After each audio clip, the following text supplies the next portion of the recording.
The Canadian filmmaker also directed Sylvester Stallone's first Rambo film, First Blood, and the original Fun with Dick and Jane. Canadian film director Ted Kotcheff has died at 94 years old. His family confirmed the news to Canada's The Globe and Mail on Friday, April 11th.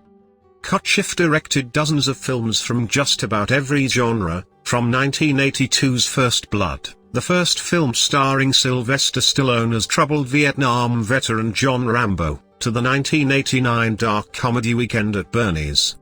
Kotcheff's other films include the original 1977 Fun with Dick and Jane, starring Jane Fonda and George Segal, and the 1974 Richard Dreyfuss comedy/drama The Apprenticeship of Duddy Kravitz. His final film, 1997's Borrowed Hearts, starred Roma Downey and aired on CBS. In his 2017 memoir, Director's Cut, My Life in Film, Kotcheff said that seeing a family be evicted because they could not afford their $2 rent in his Toronto neighborhood played a major role in his decision to spend his life telling stories. I remember thinking, at 4, what sort of world would do that? It shaped me, made me compassionate about other people's stories. An excerpt from the book Read, according to the Globe and Mail.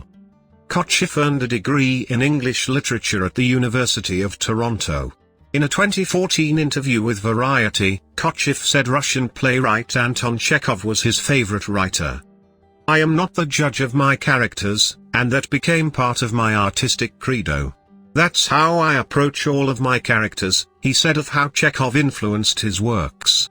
In addition to his career in movies, Kotcheff began his career in television by directing live dramas, the Canadian newspaper said. The filmmaker made his feature directorial debut in 1962 with the British comedy Tiara Tahiti, starring James Mason. Kotcheff later worked for 13 seasons as an executive producer on the long-running Dick Wolf series Law and Order, Special Victims Unit. Although First Blood grossed more than $125 million worldwide, per The Hollywood Reporter, Kotcheff had no desire to direct Stallone in future Rambo movies.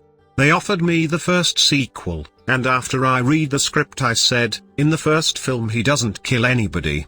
In this film he kills 75 people, he told Filmmaker magazine in 2016.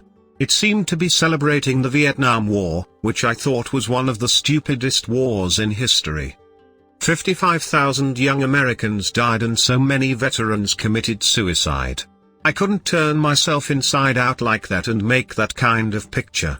Of course, I could have been a rich man today. That sequel made $300 million. Kotcheff is survived by his wife Lei Fun Chung, and their children Thomas Kotcheff and Alexandra Kotcheff.